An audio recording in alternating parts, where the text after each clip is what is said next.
Good evening, ladies and gentlemen. Good evening.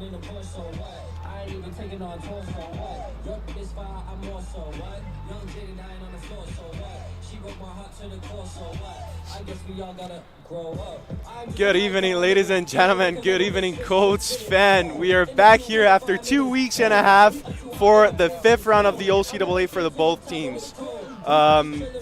Today, we're going to watch the Algonquin Wolves coming as the visitors to face your Centennial Colts. Algonquin plays first, Centennial plays third. But before we dig a little deeper in this game, I want to introduce myself, of course, Pedro Casalado, and I'm here with the second best FIFA player I know, just behind, of course, myself, Anthony Santia. Anthony, how are you feeling for today's game? Well, the game itself, very excited. You are wrong about saying I'm your second best favorite or second best FIFA player, because I can guarantee you I'm very good. Probably first. For the game itself, it's going to be exciting. These are the two best defensive teams left in OCAA, and two of the only four left undefeated teams in the entire OCAA. So it's going to be a very exciting game to watch for sure. That's good. That's good. Good to hear. I'm very excited. We haven't seen the Colts in action for a while, right? They had a sequence of 3 away games. They draw with the Seneca Stang, two very strong, two of the best clubs in the OCAA. And we're excited to see Algonquin still undefeated. Algonquin, every game they've participated on, they won. They've scored. They only allowed 2 goals so far. So our goalkeeper, their goalkeeper for today's game, Nicholas Perry, has only allowed 2 goals, saving 85.3% of the shots on goal, which is very impressive. But I'm pretty sure our guy Joshua Narain is a good pair for this contest here. Joshua leads the leaderboard actually with impressive 93.8%. So 2 teams that definitely know how to attack, definitely know how to defend. Yeah. 2 very organized teams, and I'm very excited to see what's going to happen here. We were talking about how we think this game is going to go just a little bit before the broadcast starts, and we don't know. We honestly don't know. We've been discussing that for a long time.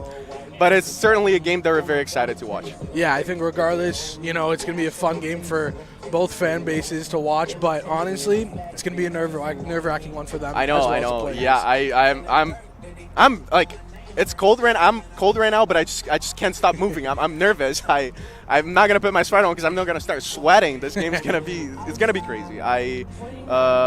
So yeah, we are gonna make a quick pause here, and we will be back after the national anthem and starting lineups with our guy, Jack Middleton.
Good evening, ladies and gentlemen, and welcome to Colts Pitch here at Progress Campus for today's OCAA men's soccer matchup between the visiting Algonquin Wolves and your Centennial Colts. At this time, we ask that you please rise and remove your caps for the playing of our national anthem.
Introducing first the starting lineup for the visiting Algonquin Wolves, coached by Angus Wallace.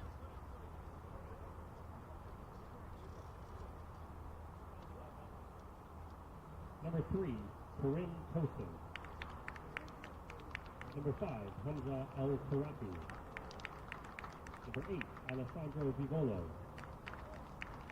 Number 9, Ali Sultan. Number 13, Jacob Toast. Number 15, Claude Benengiro. Number 17, Jaden Mercier. Number 22, Connor Davis. Number 24, Christian Aviles Molina. Number 25, Tristan Serra.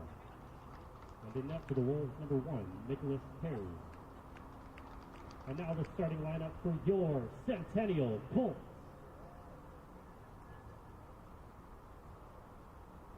Number 2, Diego Farias.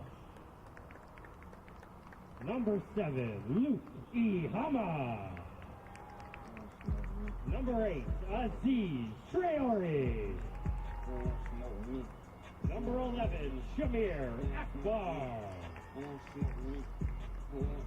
number 12, Keith Gatson. Number 16, Brian Alvarez Pereira. Number 18, Adonis Boxina. Number 19, Natharshan Eduardo. Number 23, Sumi Oye. Number 24, Justin Yard. And in net for your Centennial Colts, number 1, Josh Naray. So as both teams walk on the pitch, thank you, Jack, for the starting lineups. Anthony, we see a very interesting thing to mention in this Centennial squad, right? Duarte is not among the starting 11. Something interesting, Duarte is the one that has the most goals for Centennial with 5. He's in 5th on the leaderboard for the OCAA so far. But interesting. We got Keith Dadson as a striker, and the other team, the rest of the team just looks pretty much the same. And the Algonquin team, just want to make a quick note here for Christian Viles Molina, 4th-year player. Last year was a point. He was a very important player in this Gong squad, right? Very, very vocal, very, very fast, and don't think just because he's a little small that he gets intimidated. He doesn't. But yeah, the game, ball's rolling right now. Colts got possession. That's Brian Alvarez. A lot of pressure by the Algonquin player so far. Good move by Iliama to get out of that situation, and that should be called a hand touch, but yeah, they got away with one early. Hopefully it doesn't really mess up Algonquin that much. Iliama goes down, asking for a foul, maybe a P kick, but ref just let the game roll. I'm assuming that's just a makeup call, one call to each team. There we go. There we go. It's even now. Ball crosses the Algonquin's box, but not a lot of danger. Quick start to this one. Both teams really fast, pressing high up the field, which is what you like to see. Both teams the most offensive teams in the league, as we were talking about in the pregame. Algonquin, most highest scoring team so far this season with 24 goals scored and only 2 goals against, and Centennial, 13 goals for, only 1 against. So not only are these 2 of the highest scoring teams in the league, but also 2 of the best defensive teams with the lowest scoring record against them. Yeah, that's true. It's gonna be interesting. As I said, I was very excited for. As the Colts take the ball, that's Adonis bringing the ball back to the attack, but intercepted there by the Algonquin's defender. I believe that was number 22, Connor David. Now Algonquin's going to attack, but the ball just rolls out of the right side line, and that's gonna be a throw-in for the Colts, first one in the game. Quick start, only a minute 45 in, and we've already been in both penalty kick zones. Yeah, it's been starting a little crazy, right? Which is what we had expected and hoped for. And the Colts, with the starting lineup, you got Joshua Narain, right back, Luke Iliama. For your defenders are Sumi Oye and Brian Alvarez. On the left side, we got Diego Farias. Our mids are Aziz, Natasha, and Shamir. And in the attack, we got Yarde, Keith Dadson, and Adonis. So a very familiar Centennial team. And we're excited to see what they're going to do today.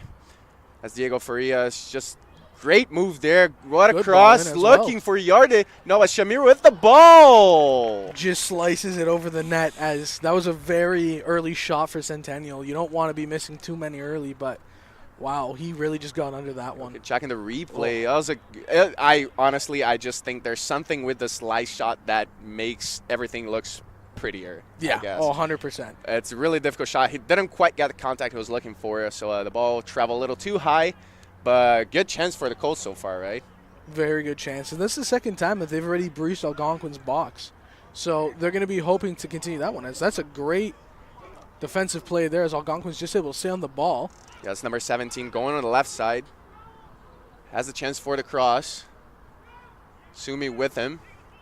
Goes for the cross. Deflect out of Luke Iliama, and Joshua Narain safely keeps that for the Colts. Plays quickly with the Donis. A lot of pressure by the Algonquin Wolves. That's Molina looking for an option. finds Sultan, but Colts are pressing very hard, able to get that yardie. It looks as if Algonquin's almost doubling up, almost tripling up every time that Centennial gets the ball down the wings, which if there's anything that we've seen out of both the men's and women's Centennial team, it's the wing play. They love to do it, so it's looking as if teams are finally starting to catch on to that. Got Diego. Oh, boy. That was called a foul for the Colts right there, a bit of a late tackle. But Diego Farias kind of got a little confused with that. The ref's going to stop the game. I think he's just going to pull back the free kick. I don't know if he was saying something to one of the players, but maybe a different position, I guess. Yeah, there you go. I always found it curious when they took the free kick a little farther back towards their own net when the refs stopped play to tell them, no, move up the field a little bit. It's always interesting. Usually they pull it back when they go too far up. Yeah.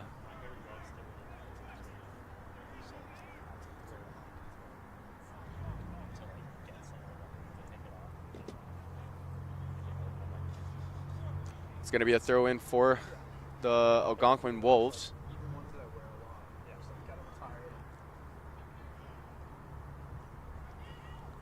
Both teams rushing to find space, keep that possession, breathe a little, but no one's giving anyone space. Yeah, it's going to be very tough for both teams to attack today. Algonquin got the possession back here on the left side. Plays in the middle of the long pass, looking for number 13, Gurid. But great interception there by Iliama. Jumped very high to win that ball back. Oh, made him slip. Great play. Colts trying to find that space. Great passing, but Algonquin's able to get that. Colts players are calling or looking for a fall count on that one. Algonquin's going to be forced to reset the game. Use their defenders once again. Goes for a long pass for number 17, Mercury. You can see how condensed Centennial is when they defend. Everyone's behind the ball except maybe one of the strikers.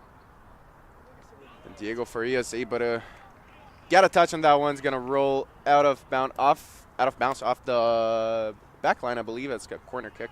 Yeah, first one of the game for either teams. So Algonquin's going to try to be dangerous with this one. Again, as we were saying earlier, the most dangerous team in the league so far with 24 goals. 6 minutes through the game.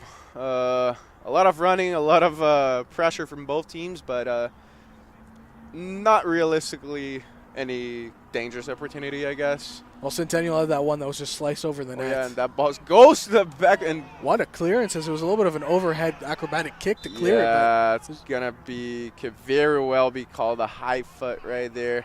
It seems like one of the Algonquin players took that to the face. Oh, boy. This is a player from both teams down currently. Yeah, another player from Centennial, I believe that's Diego Farias, was down, but limping, might get out of that one. But, yeah, that was definitely a dangerous one. We hope everything's okay with him, but that high foot on the net, just trying to get that ball away from your own goal is really brave defending, just throwing yourself at the ball. It seems as if everyone's okay, but this will, I'm assuming, just be Centennial's ball, as you never really see a ref call a penalty kick on plays like that. I think it's just going to be a drop ball. Yeah, it might. I do believe I don't think, you're right. He didn't call that one right away, so I don't think he would go back on it. I think that's what he's saying. Yeah. He stopped the play because of a head injury, but it's still going to be Centennial's ball. So the ball is technically still in play. Which is the right decision. You know, head injury, you always want to stop the play because, God forbid, if it's anything serious, you need to get attention over as quick as possible.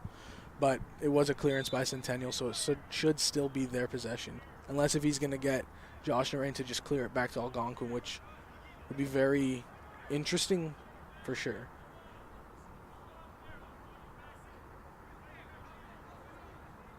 I don't understand why there's a huge delay here on the play.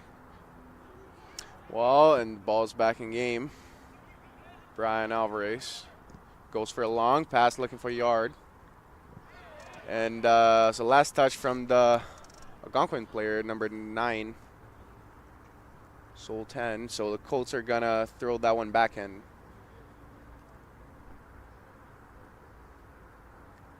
Luke Goes for finds Shamir. A great touch there by Molina to get that ball out of bounds. Did good to just make sure you didn't concede the corner. You always want to throw in down in that corner instead of a legitimate corner kick that's whipped in. Luke with the throw in again. Looking for an option. Colts players are moving. Finds a seize. Back to Luke. Tried a long pass. Deflected off Molina's again. Another throw in for the Colts. Shamir has the chance for the cross. It was very good to turn and whip a ball in. Luke's just going to protect that as it goes out of bounds. Another throw in for the Colts. A bit of a heavy contact right there between Luke and Sultan. Shamir again. Trying to find space and deflects off Shamir. That's going to be a throw in for the Algonquin. He's going to switch possession. Yeah, linesman called it Centennial ball again, but the ref overruled it. It's going to be a throw for Algonquin, as they just couldn't really get out of the corner and breathe, which is a very good defensive strategy from Algonquin, which is just consistent pressure on the ball. Now Algonquin is trying to find space. Merker with the ball finds a long pass, but deflected. That was that was interesting. Diego Farias just had that ball to the Algonquin's player's head, and it goes out of bounds. Colts got the possession back. Yeah, I won't fire up the bench. This game's happening a little slower now.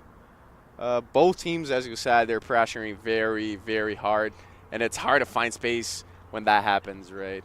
When it comes to games like this, obviously it's easier said than done, but you really have to find a way to cross the ball over to the opposite winger. Just look at how much space Yard has over here. Nobody's even marking him whatsoever.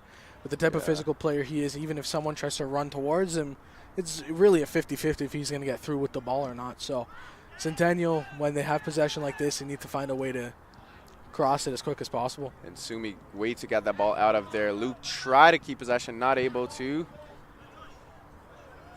It's going to be Colts ball. It's going to be a Colts throw in. Both players just let it roll out of play, didn't really know who it went off of there. Yeah, interesting who got that first touch right there. But Yard quickly throws back to Sumi, and Colts are going to reset. Looking to find space. Josh on the end, a long pass finds Alvarez. Just look at how quick Algonquin's on the Colts when they have the ball. Sorry, he found Diego. Alvarez touched the ball after that. Back to Narain. As we see this beautiful sky of the sunset. And long pass there by Josh on Narain didn't really quite go well. Nicholas Perry makes his first appearance in the game, the Algonquin's goalkeeper. Oh, that's and a late touch by Luke. Ref let the game roll, and he's going to call that because breaking down the display here, Algonquin capped the ball, so the ref just gave the advantage. Let's look at the replay here if we can see it. Yeah, just a late tackle. That was just a late contact. Luke thought he was going to get a touch on that one, but the kind of missed the ball, went just for legs, but it seems that everything's okay. Algonquin is going to have the chance to take the ball to Colts box once. Yeah, Luke's very, very lucky that that's the first free kick called on Centennial in this entire game. That one could have easily been a yellow card for sure. It wouldn't have been too much. And Diego again to get the ball out of there and get the Colts a little more space to breathe. Another throw in for the Algonquin Wolves. Alvarez on that one goes for the shot, blocked by Sumi. And Luke, great vision by Luke right there. Way to get past the defender. Is he going to be able to? No, he is not going to be able to keep that one in, but it's going to be a throw in for the Colts. Quickly play to Shamir. Try to keep that one on the floor. And called for a foul right there, but ref just let the game roll. Yeah, I think there was just a little bit of contact through the back, but nothing too bad to warrant really a free kick in my eyes. Play moves on. Great press there by Brian Alvarez. A long pass. The Algonquin side, they're really bad on that right side, right? A lot of commotion in the bench there. They're calling a foul. Ref just being a little just letting the play go. Yeah, just letting the game happen. And then pretty dangerous actually shot. Just go past Joshua Narain's goal. And throw in for the Colts. Yeah, I was just going to say, you don't really want your ref stopping the game all the time, right? Especially in a game that's going to be just high as this level. So, yeah, it's going to be a physical game. I mean, again, we were talking about the two of the 4 undefeated teams left in the OCAA, 2 of the best teams in form in the league. It's for sure going to be a tough and chippy game, as we've seen so far, 14 minutes through. So good on the ref to not stop everything. Obviously, there's that one really tough, really late challenge made by the Colts where he stopped it, but it's always tough to see games that's always stopped for all these little fouls, because then you're just going to warrant players falling over every time they feel a touch on their back. Colts able to get that one back. Luke plays with Narain. Quickly gets that one out of there.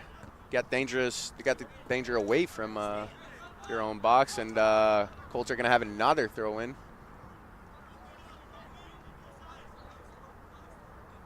Luke playing back with Sumi to Narain. Quick long pass there, finds Diego. Algonquin's able to get that one back. A lot of pressure by the Colts. Adonis got there to try to get that one from number 3 to Soon. Algonquin going to the middles. And a long pass. Great play by Algonquin, but Sumi's there to get that one out. And, oh, my God, he lost the timing a little bit. Scared us a little. He did good to just regain his whereabouts at the right time, just to be able to poke the ball out, but had to concede possession. Here's a shot that's blocked by the Colts back line. You can see why Algonquin's the biggest offensive team in the league. Great interception by Luke there. Able to carry that one all the way over to the other side of the pitch. Great physicality. Has a chance to cross, and a great tackle by Tosun. But Luke just showed a lot of speed in the display right here. That's going to be a fun battle watching Luke versus Tosun all night long. That's going to be interesting. That's going to be a fun battle watching everyone against everyone, honestly. Yeah, these are very well-balanced teams as we've seen so far. What is it, 15 minutes for the game so far? So there's just a little hold in the play right now. As the ref was saying something towards Algonquin's bench, I don't necessarily know what was said, but both benches have been very animated so far in the game, so maybe just tell them to keep calm so early into the game. A little funky play there. Keith Datson's able to get a touch, so Colts are able to reset. Brian Alvarez looking for an option. Tries Diego Farias on the left side, but they're not able to keep that one in possession. Actually, it's going to be a throw-in for the Colts again.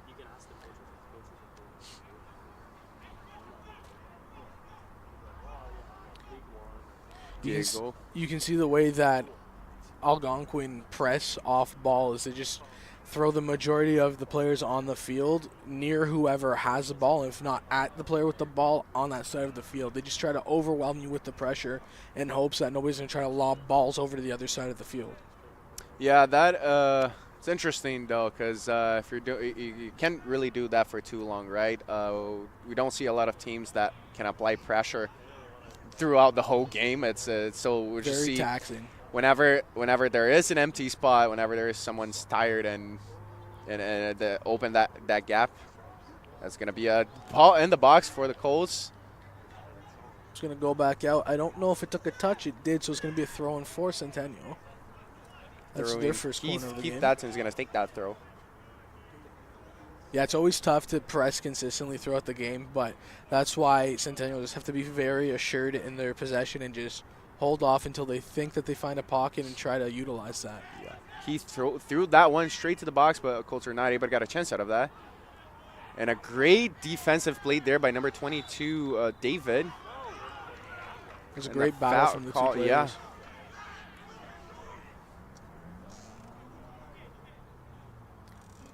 Algonquin is going to start a game again here on the defensive side of the pitch.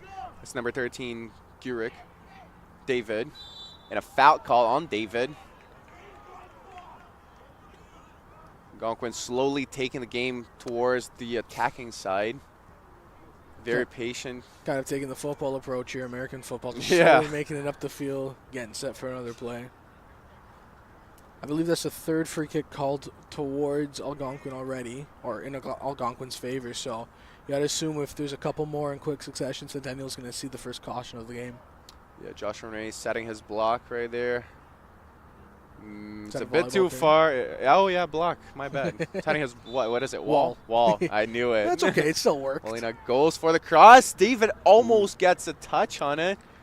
I'm going to say off a Centennial player is going to be the second corner of the game for Algonquin. I wonder what Centennial player touched that one. Brian Alvarez doesn't seem very happy with that call, but I don't know. I didn't quite see which Centennial defender jumped up, but presumably it just kind of sliced off his head. Well, it's a corner kick for the Wolves. Molina's going to take that. Plays short with number 17, Mercure. Goes for the cross. And Sumi to get that one away from him. Keith quickly gets the ball back. Finds Yard. It's a quick Colts have a space. It's a 2v2. Yard finds Adonis. Gets a around touch. Perry. Gets a goal! Centennial! What a play for! Oh my God, that was just beautiful. Keith, that's it. Just got that one, saw space, quickly got past the Algonquin's defender, found Yard in a through pass, and Adonis very sneaky got behind the defenders, got a touch, got ahead of Nicholas Perry and scored the first goal of today. Great goal, great play by the Colts right now, showing a great level of soccer to get the 0 out of the scoreboard. And keep in mind, again, this is the best defensive team in the league, Algonquin. That's only the second goal that they've given up. And Perry and Net did phenomenal to come out, but what great wherewithal from Adonis to just realize the keeper was off his line, just roll it past him and then tap it in. And great ball through by Yard there as well, as he saw his player running through. And again, this is what happens when you press all game long. We said it earlier. You have a corner, everyone's up, and you get exposed just like that. Great move there by Natarshan. Yeah, that's going to change the game a lot. That's going to be interesting. Now one team has to catch up, right? One team has to get that equalizer. And I see things get a little more energetic, right? It's gonna be interesting. I'm very intrigued though, because I don't think Algonquin's gonna change the way that they play, because they already play very aggressive on defense, and realistically when you're losing the game, that's what you want to do anyways, but you want to make sure you don't give up easy plays like they did when they gave up the goal there. So it's gonna be very interesting. I really don't see this game changing that much until maybe the 80th minute if it's still 1-0. But this is going to be a free kick for Centennial, the second of the game. Alvarez is going to take that one slowly with a lot of patience. I think the refs just tell him to move it over. Yeah. Well, Sumi is taking that over. Went for a long pass to Adonis, not able to keep that one. Diego plays back with Alvarez. Got a lot of space, got space to breathe. Plays with Sumi. On the right side with Luke. Great pass by Luke, great 1-2. Luke takes that one along the right side. Great play by Luke, goes for the cross! Oh, and it should be 2. Keith Dadson. Oh my Wow. God, that I really thought the second one was gonna. Let's check again in the replay. Great play by Luke right there. Great cross, but Dadson was a little too early on that one. Got caught on a different pattern and didn't really get the contact he was looking for. I also want to say great camera work. They caught that entire play. That was amazing. But wow, it's so tough to control your header when you're just standing still, and then imagine while diving. And he still almost got it on target.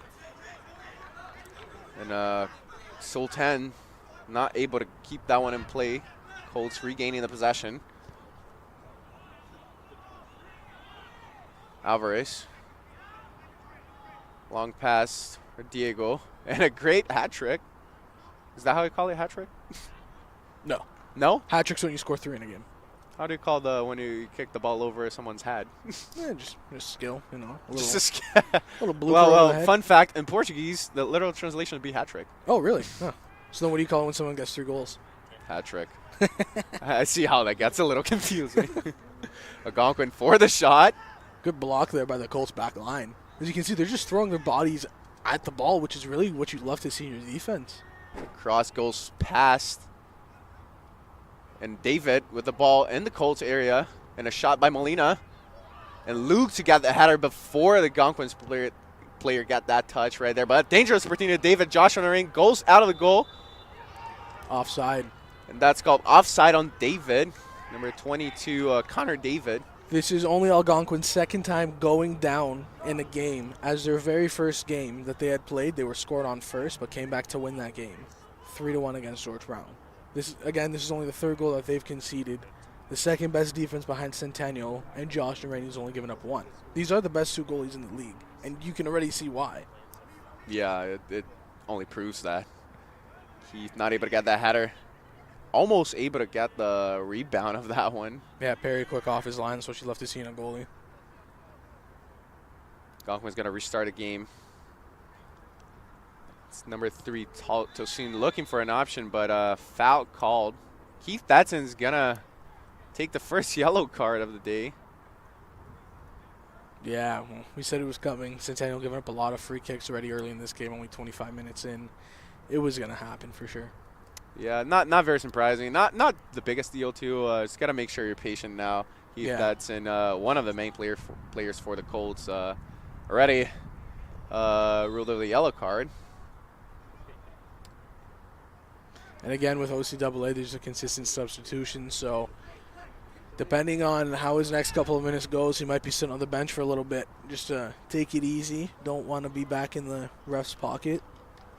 And Ali Sultan's, again, not able to keep that one in game. Luke's going to take another throw-in. A lot of throw-ins so far. Yeah, all of them luckily right in front of us, so we've been able to see them pretty easy. Ref's going to tell him to go farther back.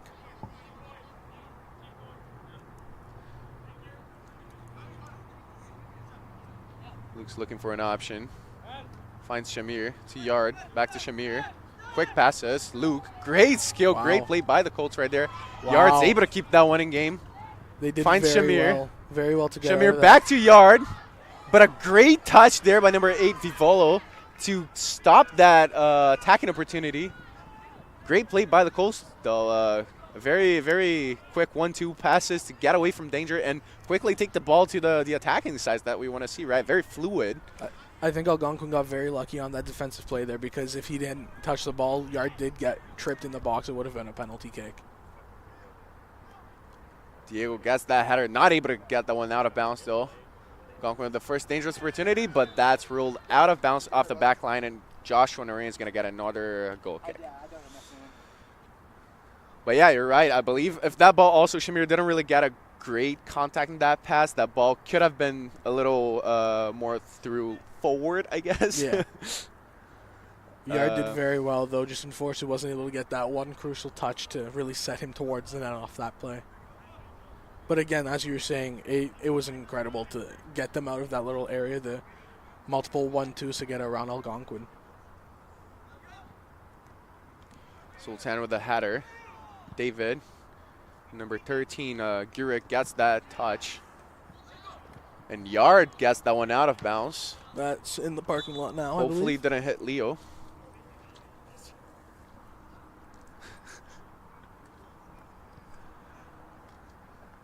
Looking for another ball here. And Alex Sultan's going to throw that one in. Back with Dilsoon. All the way back to Perry. Perry plays with Gurick. Algonquin shifting to the right side. I've seen that happening a lot. Yeah, they enjoy playing down the right side. And you have your most prolific player down the left. So you're very assured on both of your wings. Jaden Mercure, number 17, right in front of us. Their left winger for the day is the most goals in the league with 5. Sorry, with 7. And he's also got an assist as well. So he's really been one of the best players in the OCAA this season. Yeah, standing out with 7 goals in the 6th round. That's pretty crazy. That's a great pass there. Looking for number 8, Vivolo, but Sumi was right there to stop it. It's going to be a corner kick, though. Corner kick for the Algonquin Wolves. Another chance to bring danger to Joshua Narain's goal. I believe this is now their 4th of the game. And remember, the last time they had a corner kick, Centennial countered and scored. So they're going to be more aware as you see more Algonquin players back just in case. And there we go. The corner kick goes in, looking for number 25, Sarah. And it's going to roll again. Corner kick on the other side now. Off the back line, another corner kick. We got pretty much all the Algonquin players, with only 2 defenders here. The corner kick goes off. And apparently another high foot contact. This time on Centennial. I believe that was Diego Farias, if I can see well from here. I don't know how you're seeing these numbers. I guess my vision's just not as good as yours. I'm going to tell him to just hop off for a few minutes, get some treatment, make sure you're okay.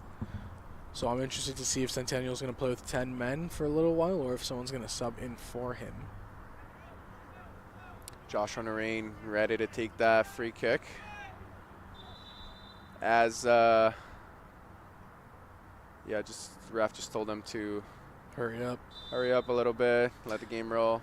I don't think Centennial's trying to waste time. It's only the 30th minute, but a little too long for the ref's liking. Want to get this game going again. Brian Alvarez gets the header. David. Aziz. Wait. You got to just keep that one down. And Molina's the one to keep that one to take it down. Wolves are resetting. And we got Diego Farias back in the game already. Yard.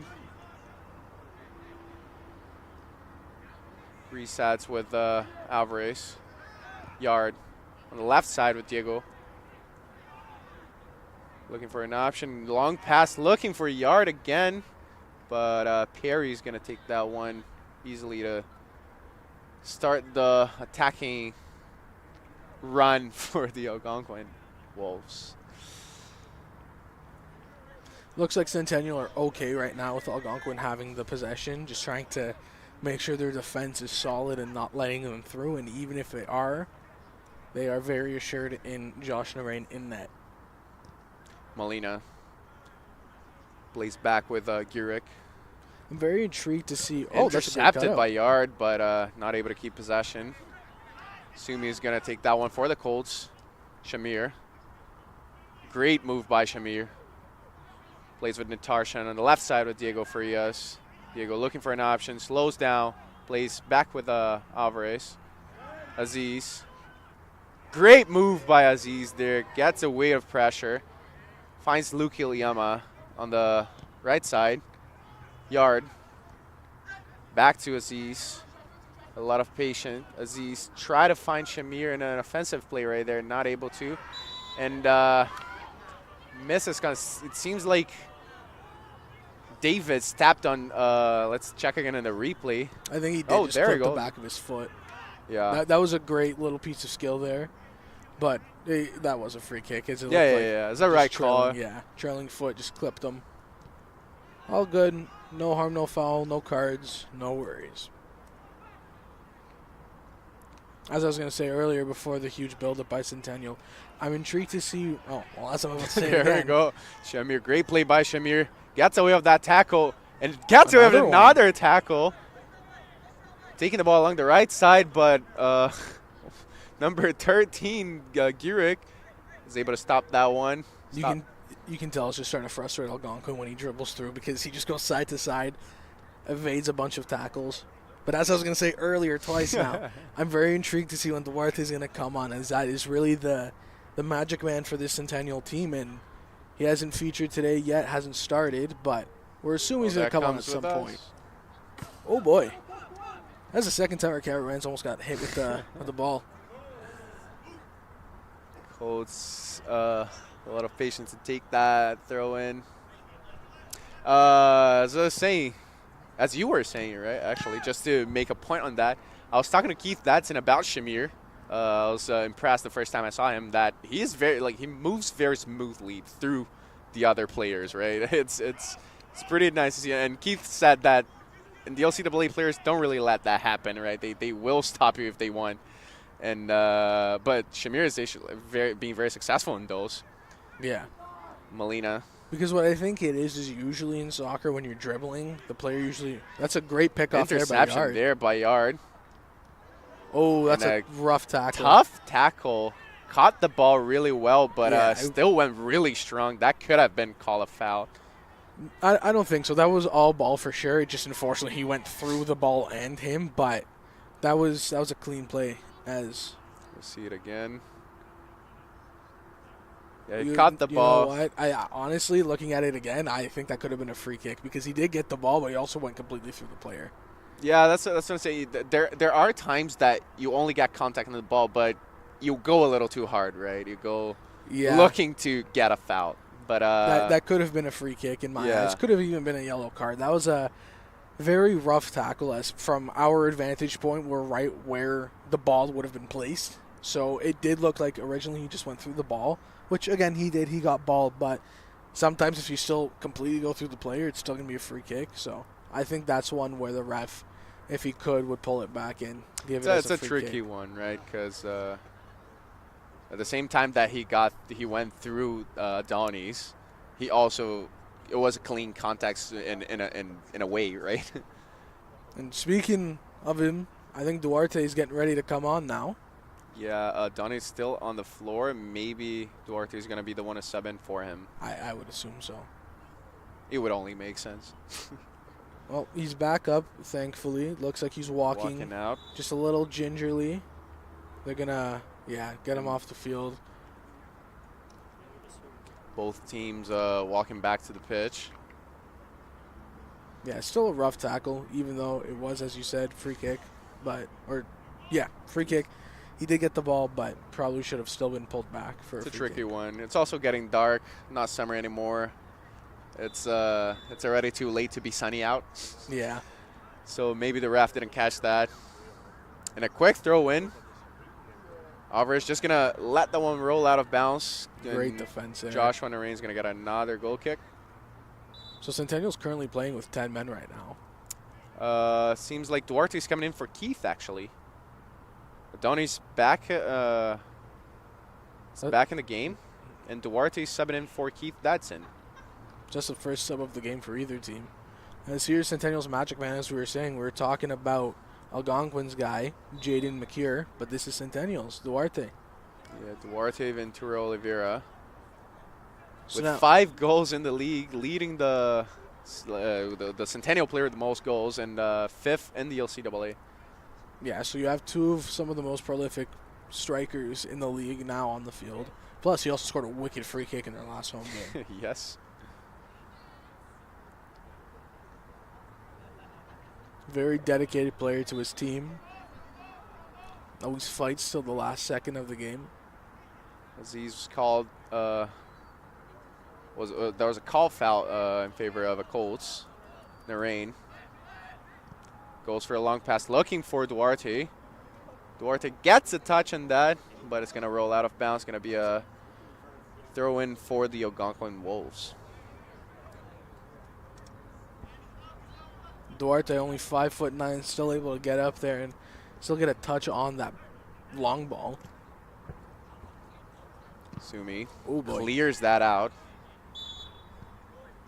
And that's a foul called, I believe it was called on Sumi because of the late tackle. The ref just called that foul.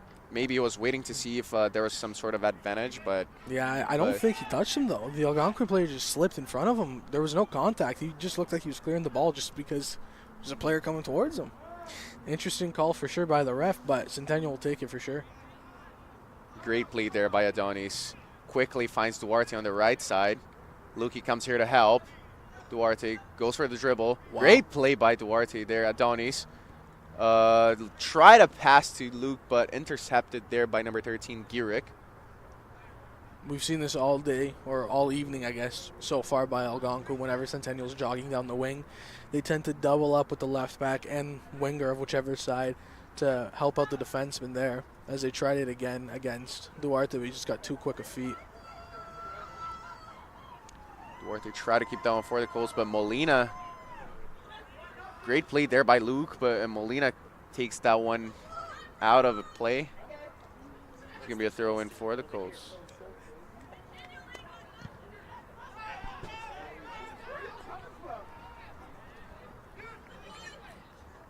It sounds like the women's soccer team just showed up for support for their men's team.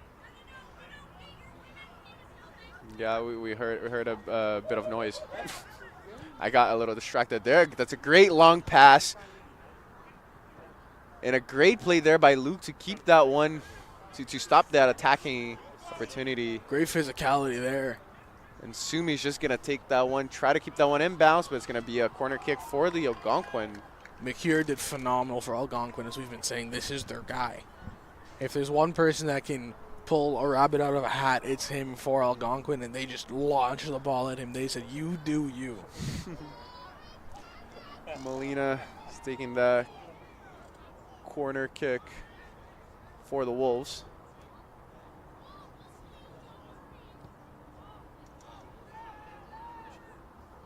Duarte gets that header.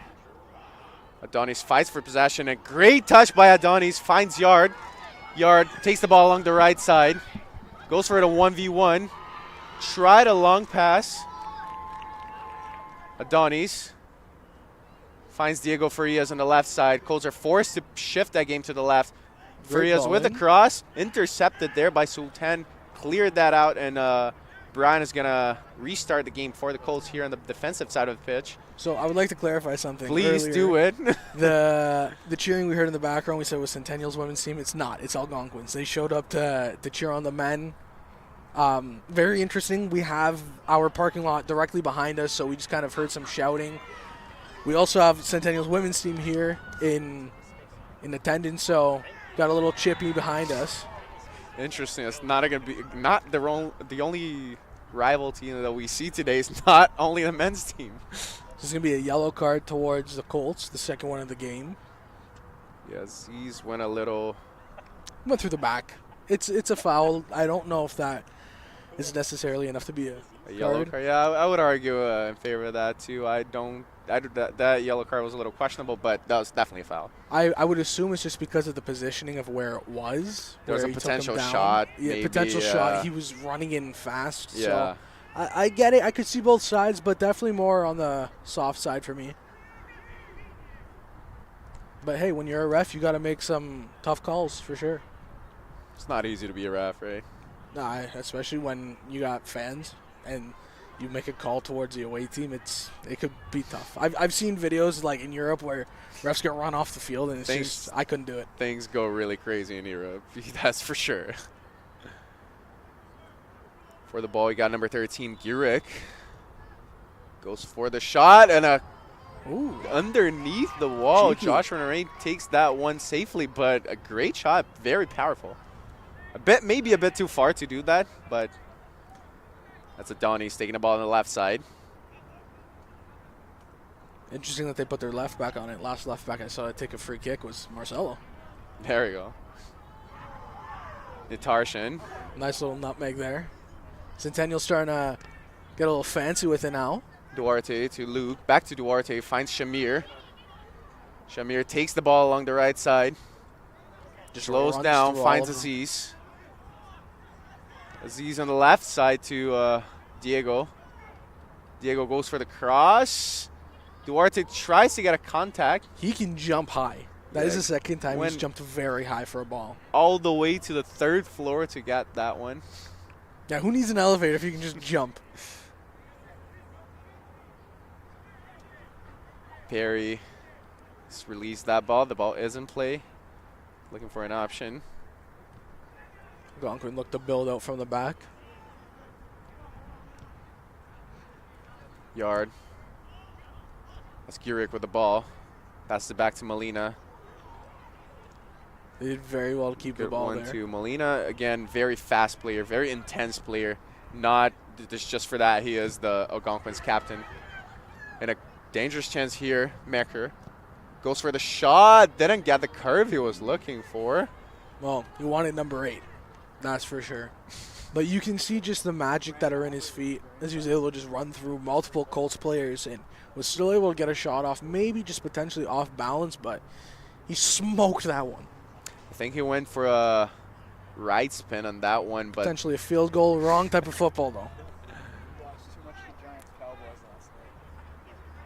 Joshua Narain for the goal kick. There's about a minute and a half left before added on time.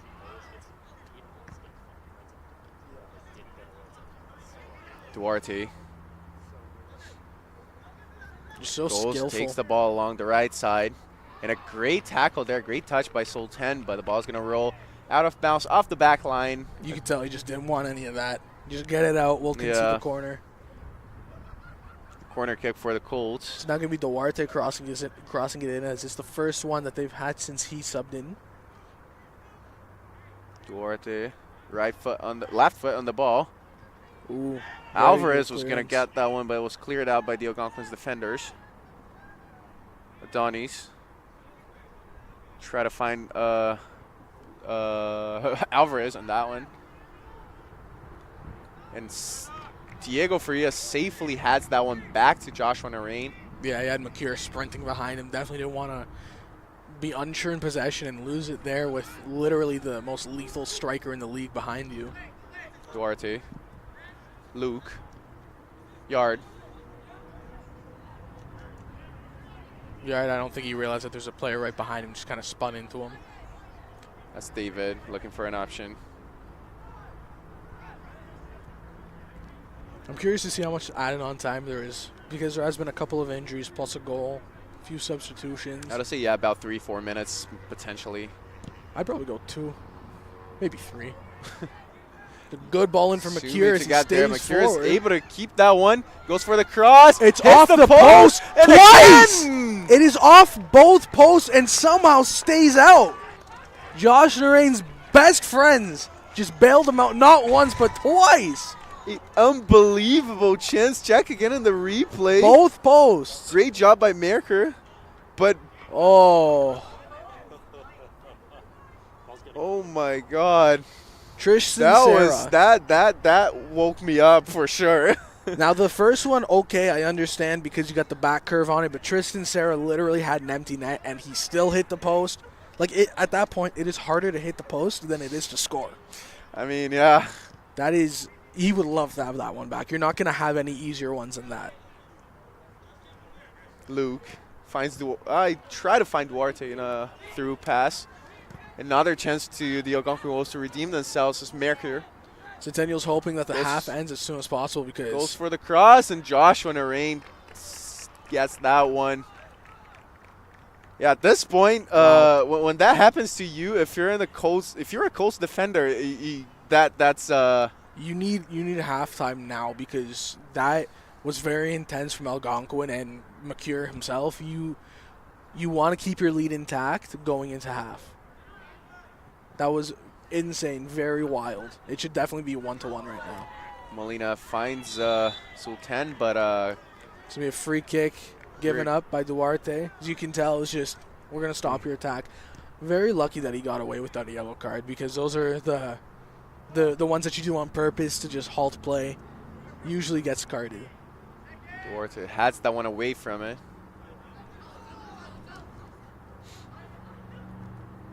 I am very curious how much time's left in the half. We never got a signal of a certain amount of minutes, so we're just kind of in the dark right now. Jack Middleton does not know how much time we have left.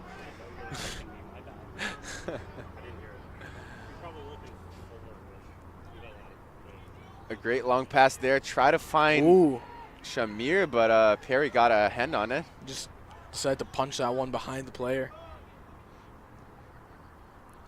Great pass by Karafi. Colts are going to just try to keep it out for a goal kick because that's going to be a free kick instead as he kind of just shoved him over the ball. Great defending again by Centennial, just trying to frustrate Algonquin. And honestly, the most frustrating part was when they hit the post. So definitely going to be a little upset going into halftime. They give him another free kick there. Yeah, foul called on Diego Farias as he goes down to the floor.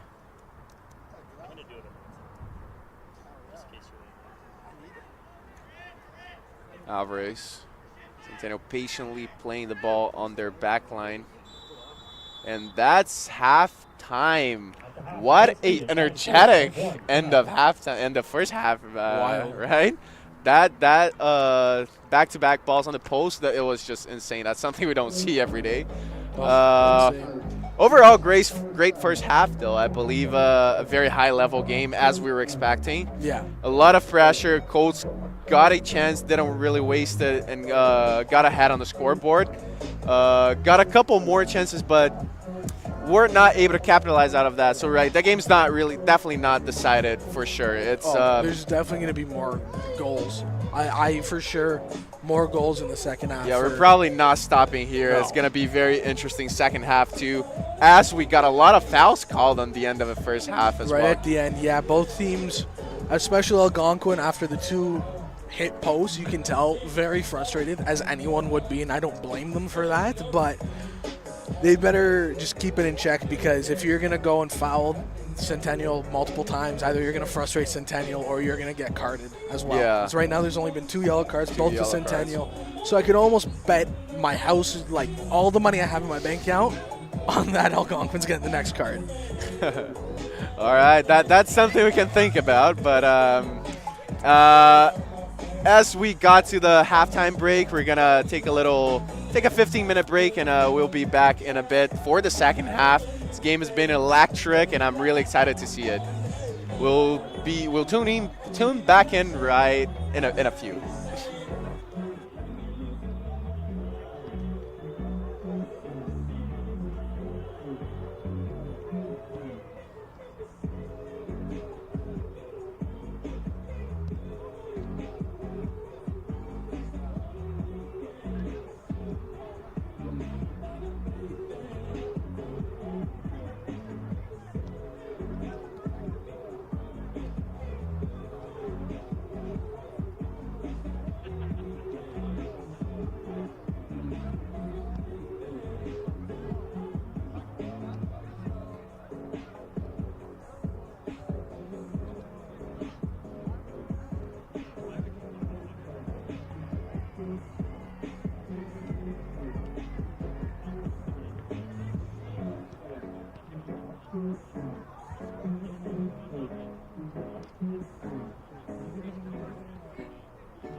So we're back for the second half of this game. It's been electric. Centennial Colts against Algonquin Wolves. Centennial up by 1, and insane.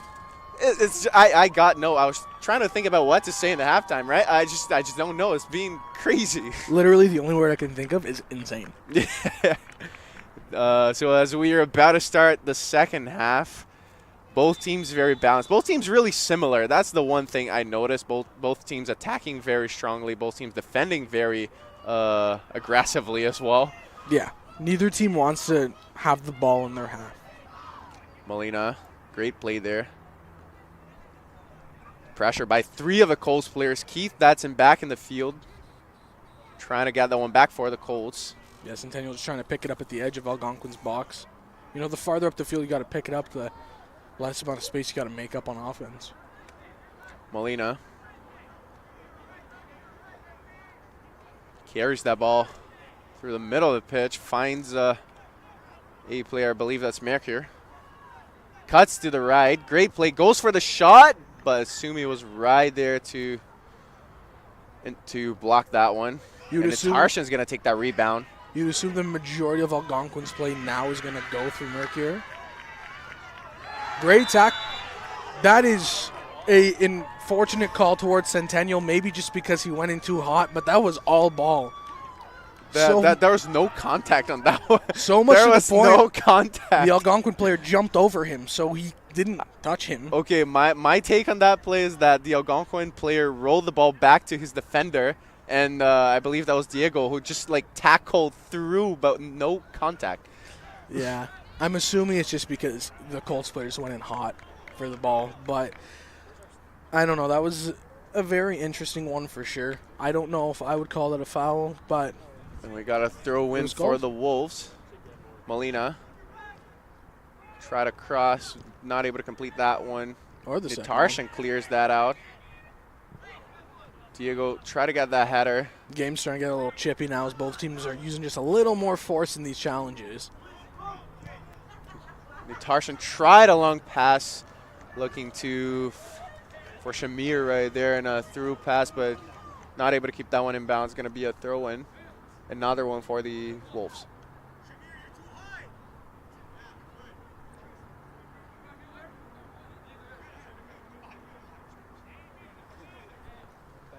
This next goal, regardless if it's going to be Algonquin or Centennial scoring, it's going to be very crucial to the way that this game is going to play out. Alvarez clears that one out. Yeah, taking no danger. Oh, and weird had contact there, but Nicholas Perry gets there to save the day for the Algonquin Wolves, as they had Keith Datsun there, some trying to get the maybe leftover of that ball. Oh, he was close too.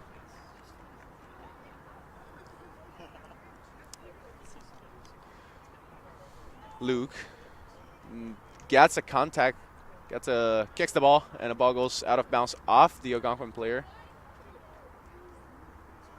Aziz, my bad. I don't necessarily know what either of the coaches said to their players at halftime, but both teams came out firing on all cylinders. Luke goes for the cross. Shamir! Nicholas Perry gets that one. Very cold, very, very patient to. Say fans there. Yeah. Let's take another look at it.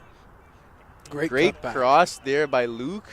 And a good header by Shamir. Not a bad contact, but Nicholas Perry was very patient to get that one.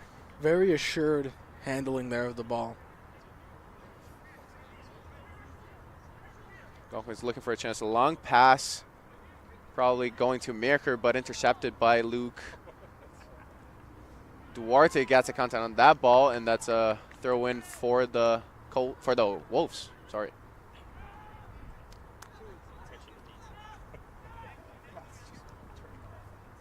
Algonquin's forced to reset. A good contact there. Good steal by Shamir, and Keith took a contact there. Seems like to the shin, I believe, or knee. Yeah, just the Algonquin player lunging in for the ball there. Yeah, okay, you could have gotten contact, but you definitely got a large amount of the player with him as well. Colts are forced to restart the play. Oh yeah, with Alvarez to Natarshan, back to Sumi.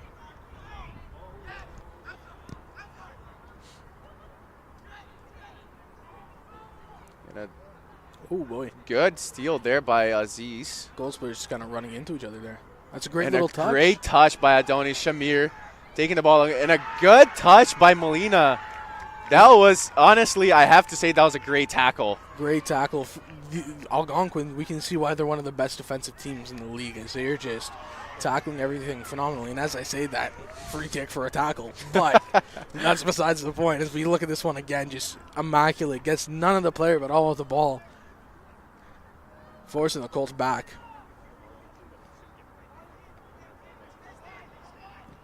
You got a long pass looking for Diego Farias. Back to Alvarez. Alvarez in a long pass looking to find Duarte there. Duarte gets a header. Needed Luke great gets time the in rebound of that. Runs through him. Great play by Luke. Goes for the cross. Deflected, actually blocked by Algonquin's defender, number 8, Vivolo. Well, they're going to call a goal kick, so I don't know if the linesman down there thought it went off Luke afterwards, as that is the farthest corner from our commentary panel, so we cannot really see well from here, especially me. My vision's terrible. I don't know about yours, but they give it a goal kick, so I'm gonna trust them. Algonquin restarting the play. Through pass finds Mercure. It's number 9 Sultan on the left side. Sultan, great move to get away of Colts pressure. Gurick. You can see Mercury's just kind of coming a little farther back so we can get more involved into Algonquin's offensive play to help them get up the field farther. It's going to be a free kick towards Algonquin.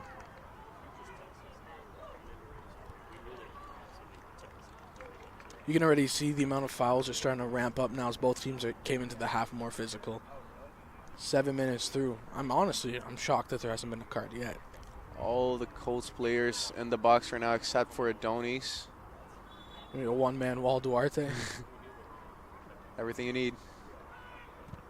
Cleared out by Luke. Adonis going to get the rebound of that one. Duarte with a great touch. Not able to keep possession of that. David gets that one back for the Algonquin Wolves. Molina on the left side was Merker. Good Merker cut goes back for there. the cross. A header by Alvarez right there. And oh my God, that guy jumps high. We talked about Duarte, but I believe that was Gurick. Went all the way up to the 4th floor. Yeah, you went a floor higher than Duarte on that one. Algonquin restarting. It's number 8 Vivolo. Back to Molina. Mercure. Press there by Shamir. A heavy contact right there. Yeah, Algonquin begging for a free kick there, but Mercure was still up, and he still had possession, so the ref's not going to give it. Mercure. Yeah, you can see they kind of gave him a little bit more freedom for this half. Just let him go wherever he wants.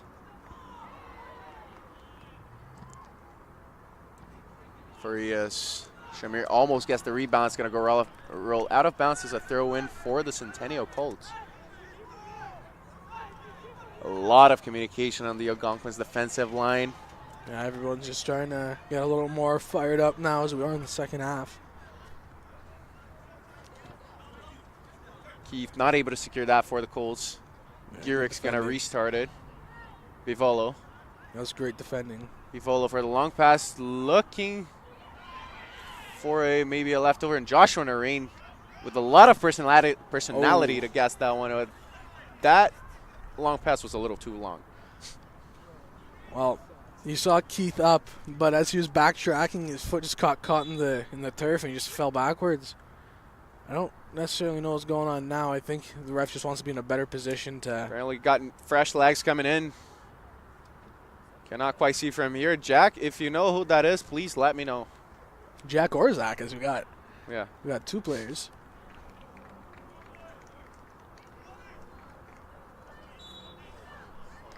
Yeah, our jerseys do not help. I believe that was number 5, Michael Ciccarelli. Luca Ferrari is the player coming off the field for the Colts. So that's the first sub of the half. I don't believe Algonquin's used any of their substitutions I yet. haven't noticed any either. I was actually going to say that. That's just the second sub in the game. In the first half, we got Duarte subbing in for Keith, and now we got Ciccarelli coming in for the first time in the game. So, game that I don't know. I might be wrong. I'm going to take a wild guess here, but... Let's see. Oh, never mind. I'm not even going to say it because we got another sub coming in. We got Vlasis coming in for Natarshan. Also, I think there's a sub at half because I haven't seen Yard yet. Yeah, true. That is... Colts regaining the possession in the mid. Alvarez goes for a long pass to Ciccarelli. So it's Luca Ferrari who was in for Yard at halftime, and then he just subbed out right now. So that's Ciccarelli. Diego Farias. Thank Goes goodness. for a long cross. Finds Duarte with a chance. Ooh, just got the bottom. Too high.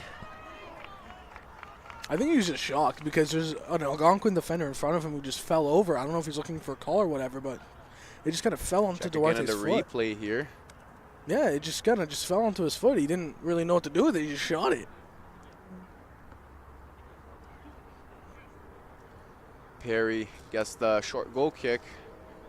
So it's the second blown chance by Centennial in this game.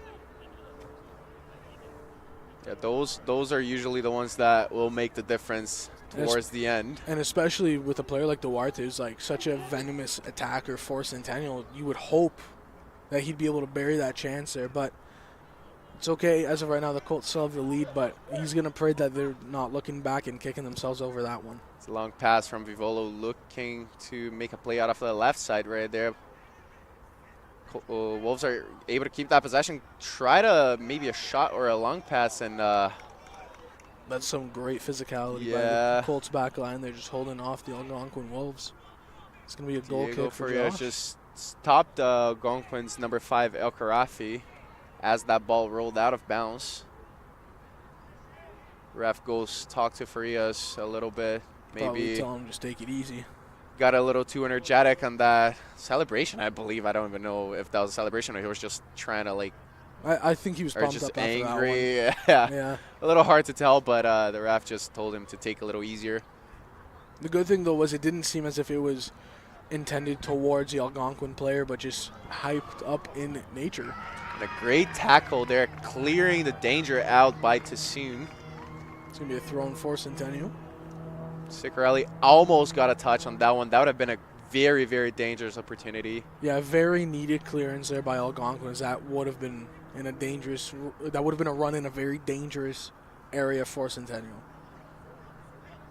Farias with the throw in. Finds Shamir. Gets it lost in his legs. Keeps that one in. Actually, nope. That's ruled a goal kick. Yeah, just kind of spun himself out like a Beyblade.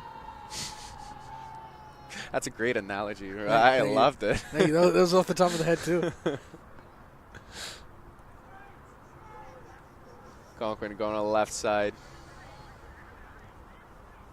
Through ball. Looking to Merrick, and a great tackle by Luke. A heavy tackle, but all clean, as all he got was the ball. Keith trying to get that one back. Nicholas Perry is going to be forced to restart that. Girick.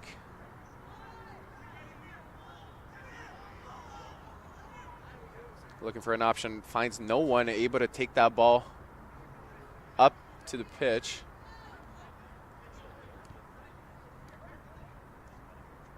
Algonquin just passing the ball around the defensive side, trying to make space, trying to find an opportunity. A long pass for Merricker by Molina, very precise. Molina is able to keep that one in. Great move. Great turn there, but Sumi was right there to clear that one out.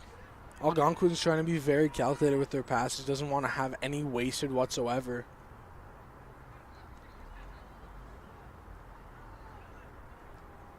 Algonquin restarting the play here. David, on the left side. Another chance for a cross. And Joshua Narain. Putting his body on the line just to catch that one, as he didn't want any rebound spilled out back to Algonquin's offense. Back again in the replay. 2 players, one from Centennial, one from the Wolves, trying to fight for that ball, and Josh Rain just got the rebound. And a lot of pressure by the Algonquin Wolves right now, and a foul was called on Diego Farias. Just a slight look ahead into tomorrow's games, as there's going to be a doubleheader for both the men's and women's soccer team playing Cambrian at home. That's going to be also an interesting one. First game, the women's game, is going to be at 1 p.m. tomorrow, and then the men's game, second game of the doubleheader, 3:15 p.m. So we will be back for you tomorrow. Yeah. Just in case if you miss us overnight.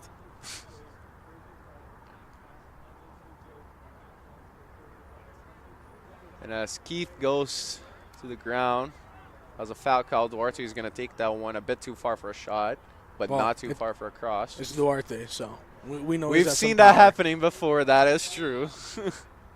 I've seen crazier things happen today.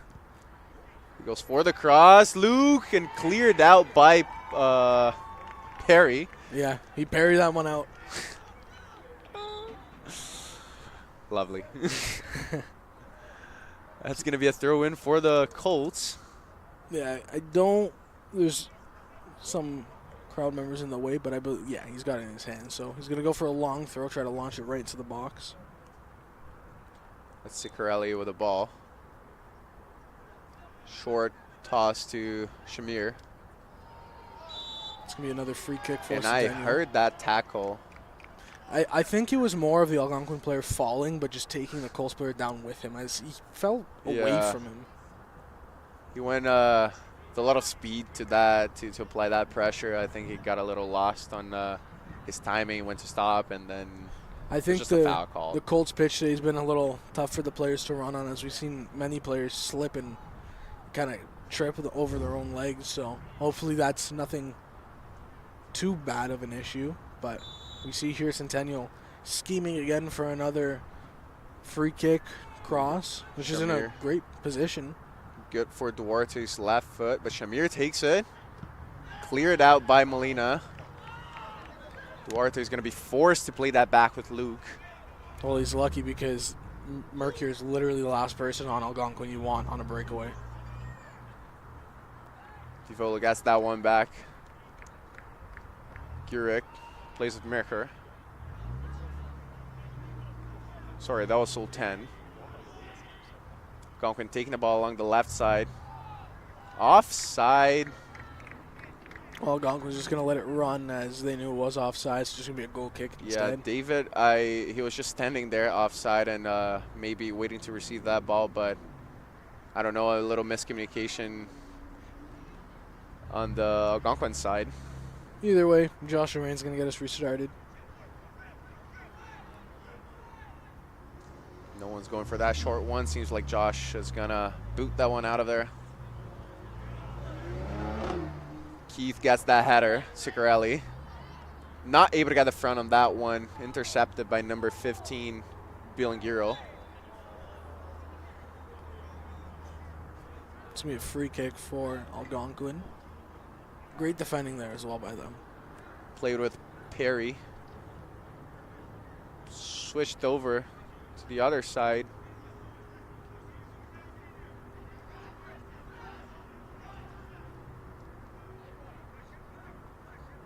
Great play there. Molina showing up to be an option for that ball. Algonquin waiting to see if they can find an option. They find number 25, Sarah. Good but clearance, cleared out, and that ball's gone. Yeah, our balls. That ball is for sure gone. He wanted to make sure there was no chance that that ball stayed in and just laced it. And got fresh legs. On the Algonquin side, we got number 5, El Karafi, getting out of the pitch. And just waiting for confirmation on who's coming in for him. Jack, if you see that, please let me know.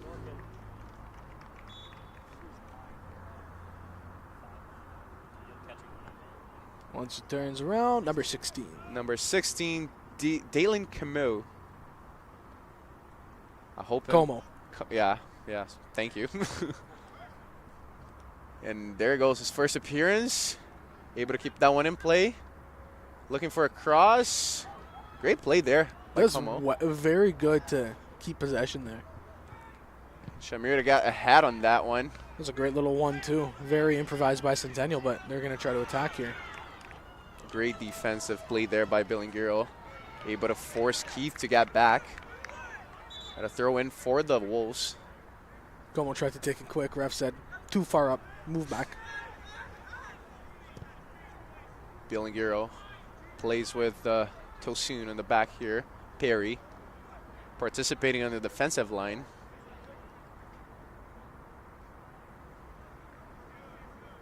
I believe that's Vivolo number 8. Tosun switched over to Billingero again.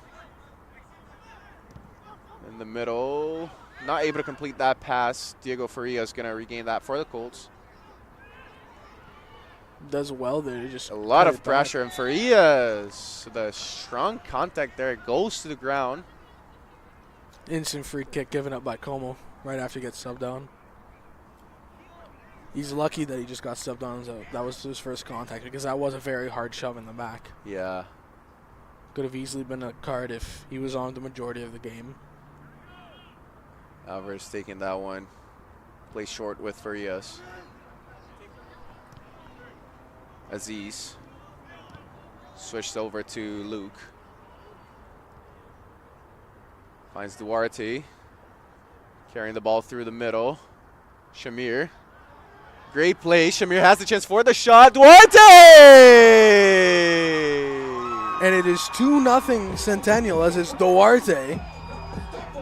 Duarte and Shamir, what a team. What a play. Duarte found Shamir on that one. Shamir quickly got back, turned over, ran, carrying all the defenders along with him. And Duarte just there to finish that one. Checking it in the replay. Shamir dragged all the defenders along, and Duarte just sneaky came through the back, and no chance to miss that one. Duarte, what a goal, what a play, what a performance by Shamir and Duarte, and what a performance by the Colts overall, right? The Colts are going over to the other side, the other fans, and trying to hype them up too. I don't know if they're interested, as Algonquin's not going to be happy with that one, as I did see some people throw their arms up looking to see if it was offside, but they didn't get the call, and they're now down by 2. I believe they were trying to call offside on Shamir. I didn't quite understand that. I don't know.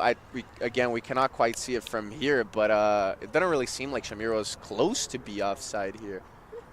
Well, just like that, it's 2-0, and now Algonquin are going to have to really press high up the field if they want to score to at least get back into this one. Yeah, now the Colts are very patient. And just to confirm, that's the first time that they've given up 2 goals in the game. And right now, they came in with only 2 goals against, and now it's at 4. So Centennial has double the amount of goals that Algonquin's given up this Interesting season. fact, right? When you put the stats in this way, it's quite impressive. Yeah.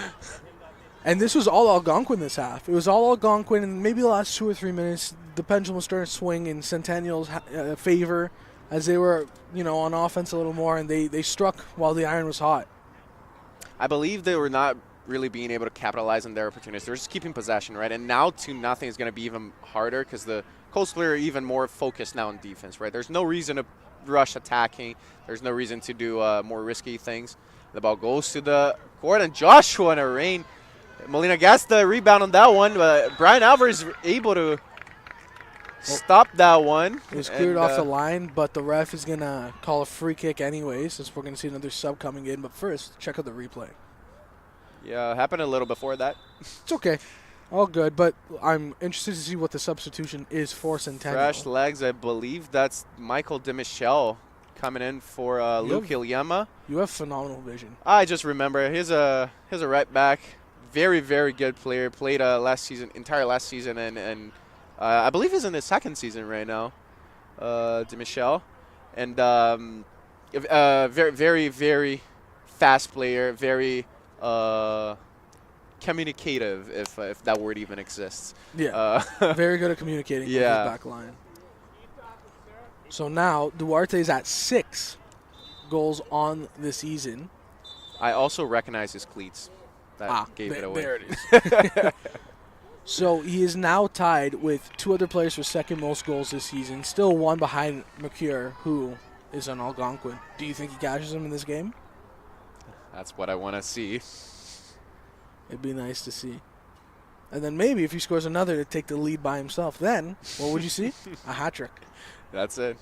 You know what? I was thinking about that. We're getting ahead of ourselves, though. That's yeah. He's only gotten one. But there's 20 minutes left in this game. Algonquin's going to have to try really hard to get back into this one. Diego Farias quickly get there, but not able to stop. And a great play there by number 25, Sierra. Got a cross, dangerous opportunity. Ooh. Molina with a clear shot, blocked by DeMichelle. Algonquin's wanting a penalty, as we're going to check the replay here, but from the first looking of it, it looks like it went off his elbow.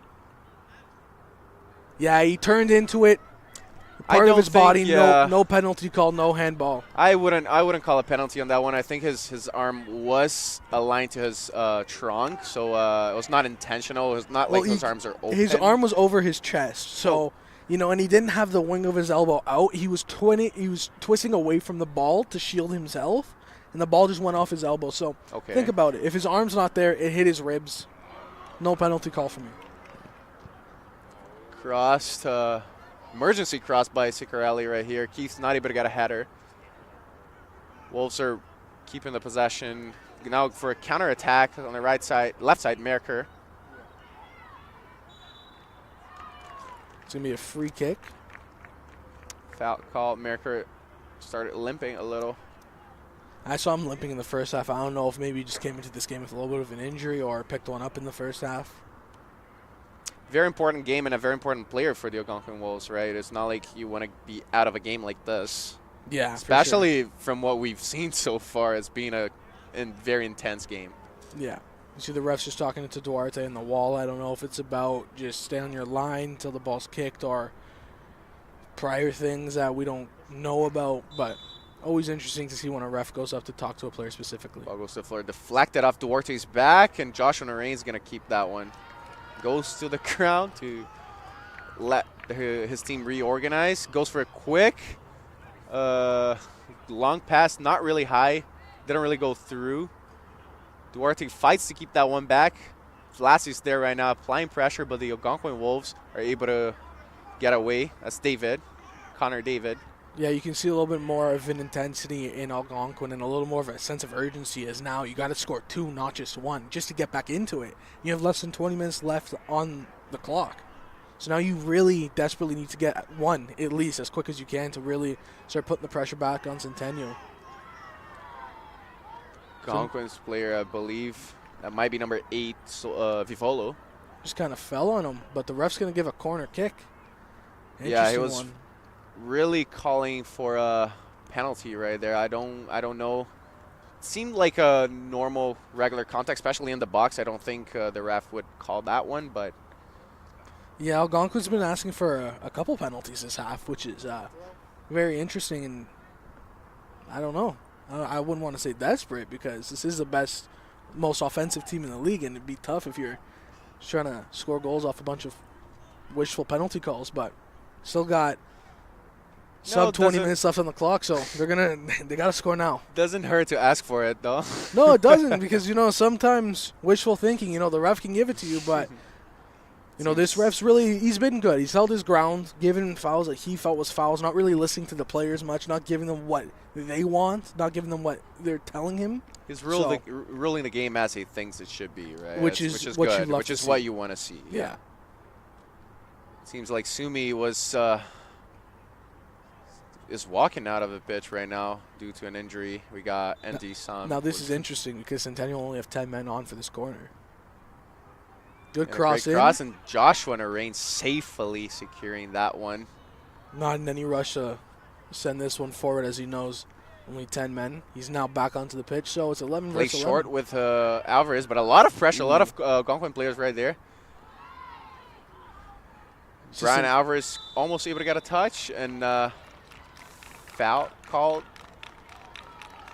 for the Wolves. I didn't really see what contact he was. I think off the initial header, when they both jumped up for the ball, he's saying it's a free kick there. Potentially he was waiting for an advantage call. But I feel like they had a decent advantage. They went up with the ball, but nonetheless, it's a free kick in a dangerous position for sure. Free kick. Algonquin looking to pull one back. And a header! There it is. And it's 2-1. It's 2-1 now. Nothing is solved. Number 8, Vivolo, Alessandro Vivolo got that header. Very, very, very great contact. And Joshua Noreen just had no reaction for that, as not much he could have done. And now it's 2-1. Game completely shifts.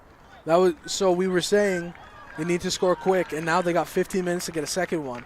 Now what Centennial don't want to do is sit back and get the pressure put on them. Again, as you said, the game that's going to show up in the last 10, 15 minutes, right? Yeah. This is when this game gets interesting. Vlasis. Yeah, they can't sit back now because now Algonquin. And that's a foul call. Shamir. It seems like Shamir grabbed Molina's neck, or He could check again in the replay. He did touch his neck, but I don't know. There was not really any type of challenge towards either player. I thought he got through clean. Very intriguing call for sure, but now Algonquin's going to put all their pressure on Centennial's back line. Gilangiro for a long pass, looking for number 19, Alafendi.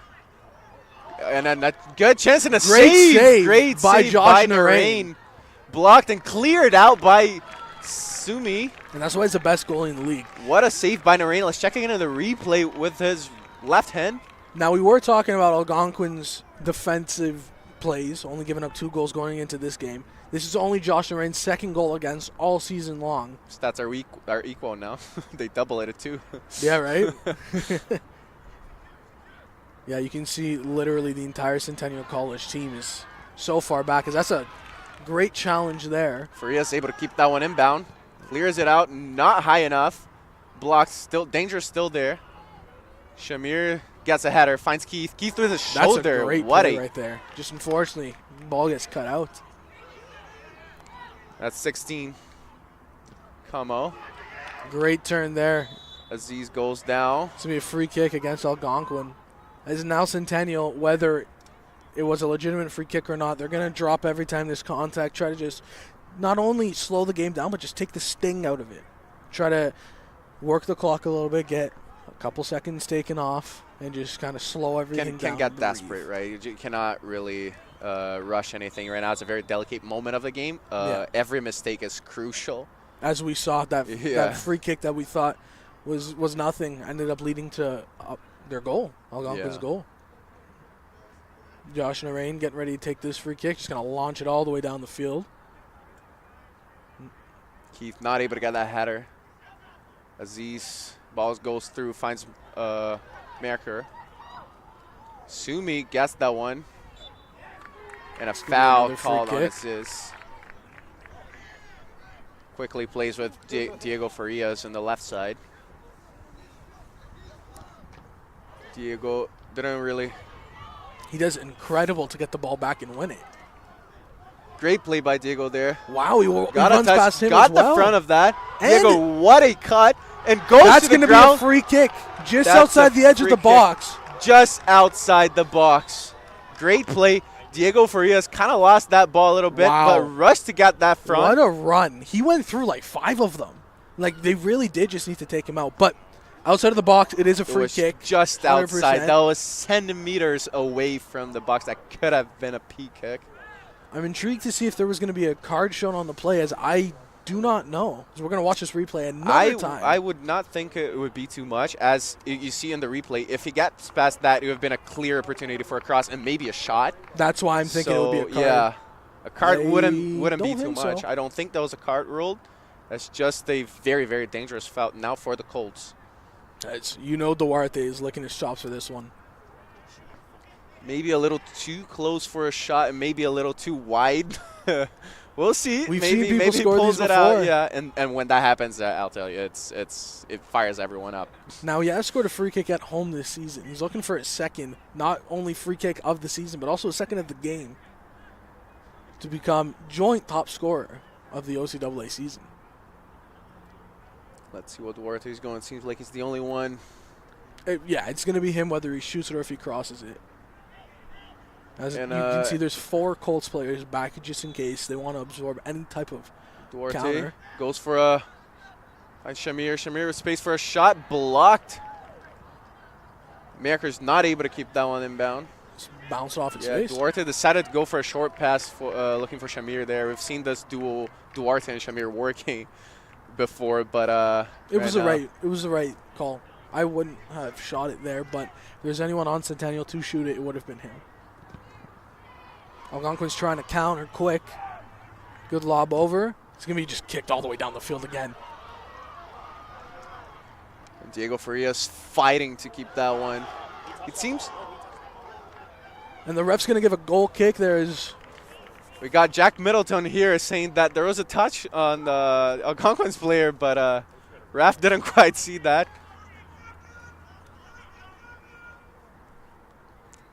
great ball over. Colts are just going to try to shepherd it out of play. Seems like we got a little change in the Colts lineup. We got number 17, Vincent Albanese, coming in to play in the left back, and Diego Farias got shifted to right mid, I believe, if that makes sense. You can confirm that for me, Anthony. Well, Yeah, I'll give you a few minutes. right now, all it is Centennial. However many people they want are back. The only person you're really going to see running up much is going to be Duarte because, again, he is their guy. He is the one that you want attacking on the ball. Literally everyone else on the field is going to be defending. So now you got about 9.5 minutes left before added on time. It's getting tense. It's getting nervy. I'm a little stressed, a little bit, not going to lie. And a cross by Molina. Passes Way over everyone's head. everyone. Algonquin does great to keep it in and Great win the defense throw. there by Albanese to. So the Albanese. ref's gonna I'm instantly sorry, call I for another might ball. have been saying that wrong. It's Albanese. Ref's going to call for a new ball quick as he doesn't want any time wasting possible.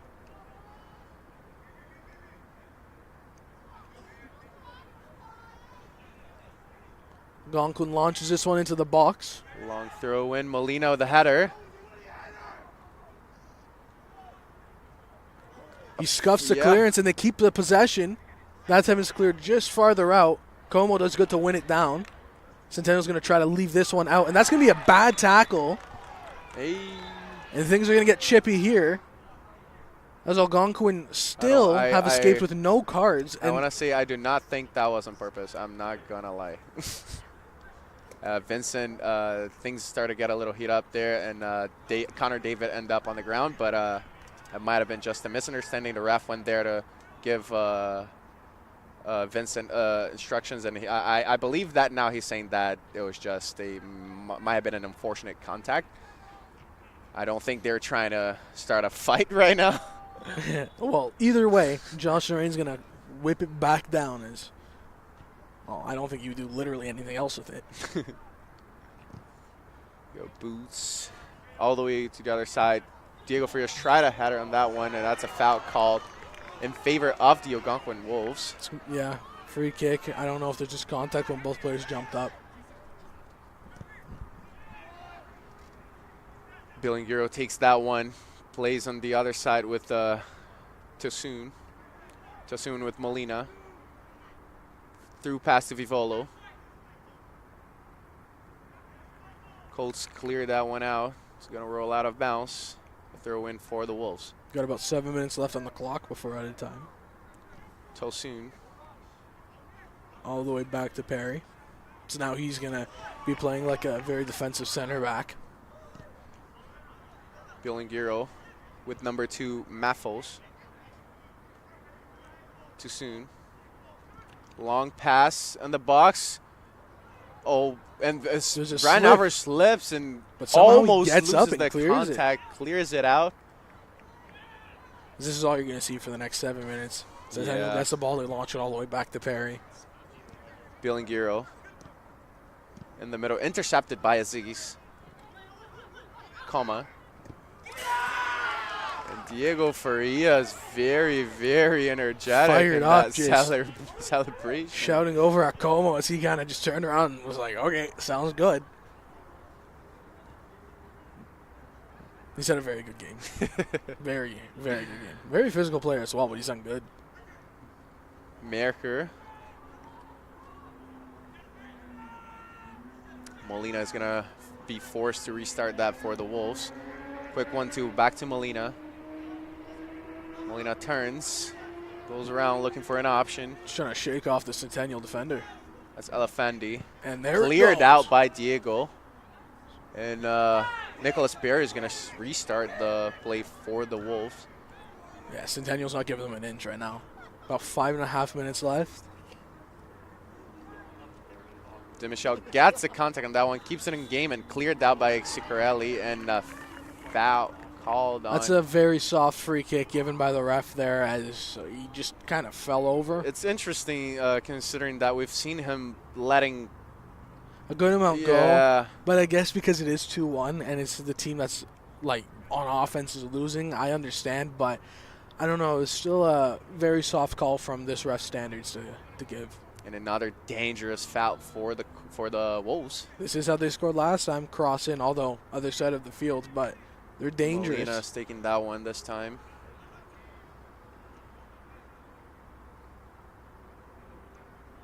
We got 2 men. Yeah, small wall. And a great touch there by Narain. Punch by Narain. Diego Farias gets the rebound of that one.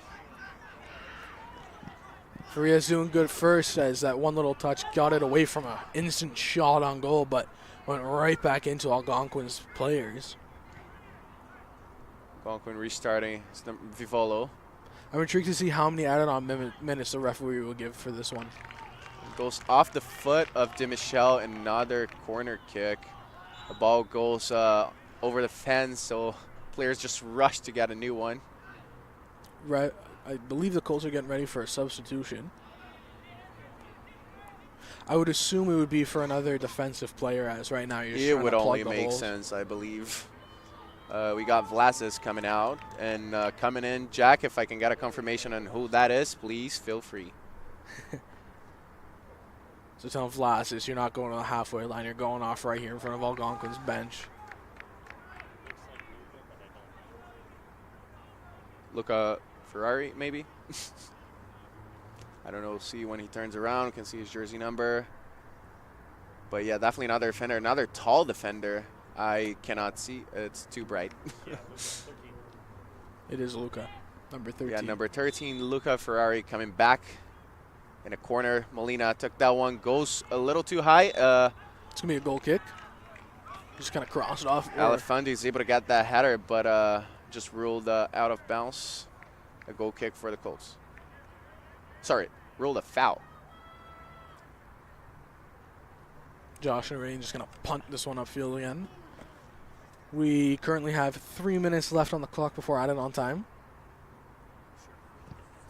Justin Rain boosts that one all the way over to the other side. Duarte not able to get that header. Tolsoon. Algonquin again on that left side. Molina. A lot of pressure, a lot of... Does great to run through. Tries to cross it in.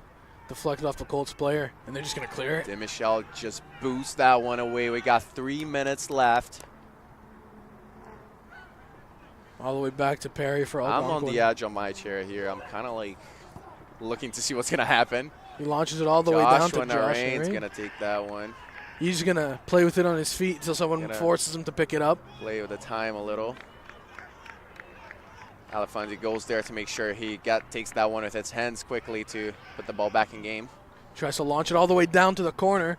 Good touch by Como to just assure that back. Back to Perry. Got 2 minutes left on the clock before added on time. Algonquin are running out of time. It's going to be a very interesting end of game, right? It's going to be very electric. I want to see what's going to happen here. Colts really, really focused on defense. No one's going up to press except for Shamir. Well, that's okay, only having one person up, because as long as he's pushing the ball backwards, it doesn't matter how many people are there. Another clearance by Centennial. Just boots it out. They don't want that ball anywhere close to that box. Great block there by Ciccarelli. And good jump there. Sumi just making sure to intercept that ball and clearing it out. Algonquin looking for space. Got Centennial team very, very tight right now. Ciccarelli goes there for pressure. Looking for an option, looking for space, maybe carrying the ball along. Aziz right there. We're officially in the 90th minute. Merker plays with David. Good little toe poke there. Good play by Farias there to just... forcing it all the way back to Perry. And again, Cole Sim shifting up. They go for the long ball over the back line. Duarte might get a... No, don't get he can't get a rebound of that. Centennial Colts are now forcing the Algonquin Wolves to play in the back, right, to find space. Colts are really, really just focusing on defense now. David. You can see Mercury is kind of just coming over to this side. Doesn't care what his position is anymore. David, Faria is just trying to go for that. Now we are about 15 seconds away from added on time. Again, I don't know how many minutes there are. I would assume maybe 3 or 4 minutes. And a long pass for Coman. Oh, just steps onto the ball. On the ball. Almost keeps possession. Not able to keep that one in bounds. Going to be a throw-in for the Colts. Very electric end of game. Well, the linesman gave it to Algonquin. Ref overruled it, gave it to Centennial. There's going to be a substitution for Centennial. Fresh legs. Apparently Keith Datson's coming back in, and Duarte's walking out. Yeah, now just giving it all the defenders. Yeah, Keith might be that guy to just shift around the team, making sure all the gaps are filled. So, again, we don't have confirmation on added on time. No one wants to tell us. No, I'm just kidding. Nobody, we don't really. I don't think anyone knows. Yeah, nobody really knows. Aziz. But we can't assume there's too many left. Great play by Aziz. A through pass, finds Diego. Diego cuts Good back cut to the in, right. Makes him slip. Has chance for a cross. Shamir. That's a great ball. Ooh, just a little too tough, and he goes all the way back to Perry, who's going to take a little more time than his team probably wanted him to in taking that ball and putting it back into play. But Algonquin are now trying to move back up the field. Now it's very desperate moments for Algonquin as they can really, they know they don't have time left. It could very well be the last play of the game. And a cross. Good cross in. He gets a head on, and it's wide. Just so a little close. too high. Joshua Narain gets another goal kick. And check again in the replay. That was a very dangerous Beautiful cross, and he just mistimed it. Oh, boy. So, Josh, yes. I believe that was David who got a contact on that ball. Not really. It was just too high. Touched the very, very top of his head. Another dangerous play. Josh is just going to hit it as hard as he can. A header to take that ball back to the attacking side. And free a foul kick for the Colts. So he went through the players back there, the Algonquin players. So it's going to be another free kick for Centennial. He's getting... Ref's just going to tell him to hurry up. Get up. Feet up. They're probably going to give this to Josh. I couldn't imagine it going to anyone else. Josh might as well just put that ball in the box. Yeah, he's just going to kick it as hard as he can. Unless if he tries to launch it to someone in a corner, maybe. He's going to hurry Josh up. This is one warning. If he takes another 5 seconds, it can be a card. Keith gets the hat on it. Cleared out there by Vivolo. Mafo's going to try another play along that left side. That's Merkur. And Keith used his body. It's going to be a free kick called. That was, I don't know, can be biased, right? But I believe that was a little questionable. It seemed like a clean play to me. I don't know. Oh, another chance for the Wolves to carry that ball. That one is going to be that one. Sure. It's going to be the third yellow card of the game for the Colts. Third yellow card. You lost a lot of money right now. I just want to mention that. Algonquin still hasn't gotten a card. Now, I would assume that this is the last play of the game. Card ruled by Michael DeMichel. I really don't know how much time's left. And again, a very dangerous play. And we got Nicholas Perry walking in, potentially to be an option for that header. But nope, he's just told to stay back. Just in case if someone tries to clear, he's going to cut it off at the halfway line. And another dangerous foul. And quite similar spot. Here they go. Molina for the ball. Goes for the cross. Short cross. Joshua Narain gets a touch on it. That's going to roll. Corner kick. Off the back line. A corner kick for the Wolves. As I really wish I knew how much time was left, but it's just almost worse. We must have been getting close to the third, maybe fourth minute. I would assume next clearance by Centennial would be it. And a dangerous touch there. Josh Narain gets out of his goal to get a hand on it. Yeah, that's good to punch that out. Still a chance. Another someone block, clears and that, is and another corner cleared out by Sumi, and another corner for the Algonquin Wolves. Yeah, it's going to be a corner on the opposite side now, this time for Algonquin. They're going to play it short. Cross, another dangerous cross. Diego Frias gets a touch on it. Aziz just has to clear it out, loses his cleat. Nicholas Perry's going to restart that one for the Wolves. Goes for a long pass. Try to touch to keep that one in game. The Colts are just going to let that ball out. A goal kick and a for goal Centennial. kick for the Colts. They can see the end of the tunnel. Surely they're almost there. Quite funny as he's lost his cleat there. Yeah, that phenomenal clearance. This just tells us how much effort he put on that. This Centennial team, their defending so far has been impeccable. Although they have given up a goal, only the second on the season. Insane. As he's tying up his shoes. No. Ref can't tell him to hurry up. His shoe actually went flying this time. No legitimate time wasting, as you see Algonquin asking him to hurry them up, but there's not really anything he can do. As I think as soon as he kicks it, whistles in his mouth. That's probably the last touch in the game. Diego Farias gets that one. Just jockeying the Keeps ball that off. one, and that's a Free foul kick call. for Centennial. Ref is letting the game roll.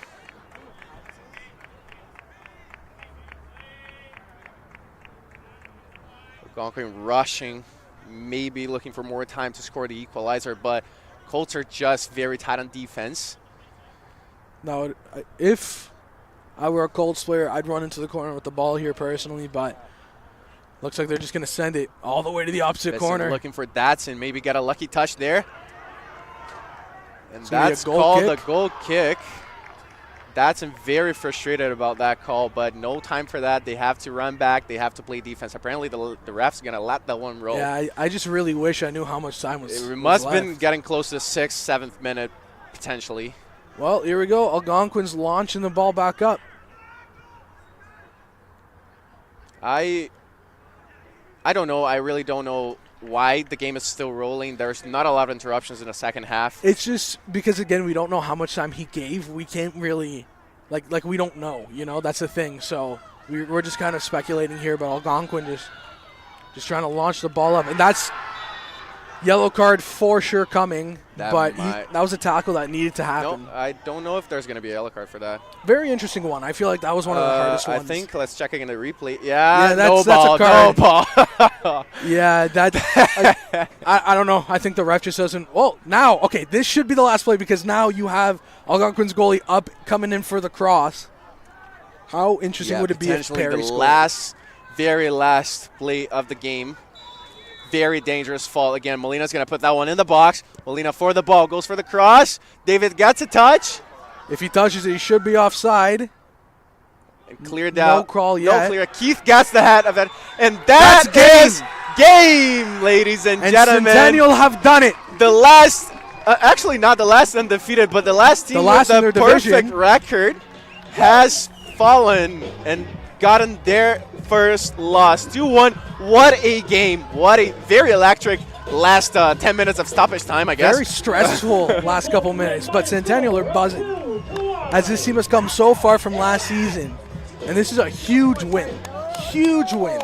Very, very, very reassuring win for the Colts. They did have a very good performance today, right?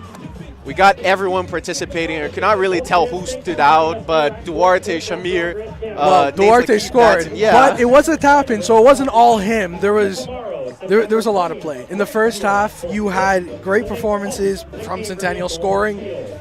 But you know what? Man of the match for me has to go to Josh Marin's post because it saved them the game. I believe so. That did change everything in the game, right? Yeah. That would have been tough for the Colts. They did come back and score, but it would have been a draw. It would have been crazy. It would have been just insane. In the first half for me, Luki Mama had a phenomenal game for Centennial down this left wing. He was barreling through people, not really letting anybody shove him over or anything. Incredible. Well, that being said, we're excited to see what's going to happen tomorrow now as we host Centennial Colts are hosting the Cameron Golden Shield. It's going to be also very interesting game. We got a doubleheader. Women's are also playing, and I'm just excited to see what's going to happen again. After this performance, very reassuring. We got players standing out very well. We got but on top of that, we got unit, right? And I believe that was what David Latavo was going for. This sense of unity, making sure his players are playing together instead of just They're a unit. taking advantage of their singular advantages. Yes, they're single stars, yes. As we do have somebody coming in for a interview. It's going to be awesome. As we got the man with the game winner. That guy who I really care for, Duarte Ventura Oliveira, is going to step in here for a quick interview. Duarte, stage is yours. How are you? Good, how are you? Not bad. Congratulations on the win. That was huge. You guys just took down the top dogs. Yeah, #1 in the nation. Not that anymore, was huge. though. Yeah, no, great game for you guys. Obviously, you know, second in goal scoring this season with 6 now, only behind someone that you just played. Yeah. But you got one up on him. How'd you feel? It felt good. It felt amazing. You know, the team came out. We played hard. Obviously, we're going through some injuries, but it doesn't really matter because at the end of the day, we came out to play and we came out to win, and that's what it's all about. You know, Coach Dave sets high standards on us, and we just came out with a dub. Yeah, it was huge. Take me through the moments when you scored your goal. You know, you guys are up 1-0 currently, and you go in and you score, make it 2-0. What was going through your head? Honestly, just try to find the player in between the CBs. That's what we practice all the time. I tried dribbling in, maybe finding a shot, but I found Shamir instead and laid it off perfectly, and man, it was a good goal. So at the end of the day, I'm happy with the win. The boys played well, everybody played well, and I'm just glad we got the 3 points at the end of the day. Well, so you guys have now the best back line in the league, only giving up 2 goals now. It was 1 going into this one, only giving up 1 today, so now 2. Obviously, same thing with them, only giving up 2 going into this game, now 4. So this was a huge defensive battle between the 2 teams. You guys killed it, though. Yeah. So do you have anything to say about the defensive line, the defensive Honestly, work? our whole back line is a bunch of dogs. Yeah. You know, shout out to all of them, even the guys that are coming off the bench. Everybody comes in and we just work, and that's what we're all about at Centennial. So I'm glad we came in, got just 1 goal scored on us. We have the best record in the league, best defense in the league, best attack in the league, best mid in the league, and I'm glad that we're finally going up from here. Yeah, it was huge. Now, it was a little intriguing seeing the starting 11, you not being in it, as obviously you are a huge focal point for this team. What was the decision behind that? Was there even a decision behind that? Honestly, I pulled my groin against Seneca. Like, it's still hurting a bit, but honestly, it's good to get fresh legs out there and just kind of like make the other team think like what's wrong with them. Well, that's what we were thinking. Yeah, exactly. So now you guys play Cambrian tomorrow, another game coming off a back-to-back. What are your expectations for you and the team for tomorrow's game? Honestly, I expect it to be another win. Obviously, we beat them 3-1 at their home. Obviously, they have a different surface than us, but you know, coming into this game tomorrow, we expect to win, get all 3 points, score a lot of goals, and hopefully it's another good result. Awesome. Well, thank you so much for your time. This was awesome. Good game, man. Thank you. All right, Pedro, you good? You back? I'm back. Awesome. And what an interview. I got a piece of that. Great job. Yeah, standing right off to the side. With that being said, we're going to be back tomorrow. I believe first game's scheduled for 1 a.m. Women's PM. Definitely not 1 a.m. Sorry. 1 p.m. 1 p.m. The women's are taking on the Golden Shield for the second time. And men's play right after, so make sure to tune in to our YouTube channel and watch that live. Me and Anthony are going to be back. I'm still trying to think what Anthony's going to be tomorrow. I'm going to call Anthony tomorrow. Yeah, he's got a different nickname for me every day. But I got the whole night for that. So with that being said, my name's Pedro Casalado. I'm here with Anthony Santia. And we're tuning out. The best FIFA player that you know. Arguable. But we're tuning out. We'll be back tomorrow. And have a great night, Colts fan.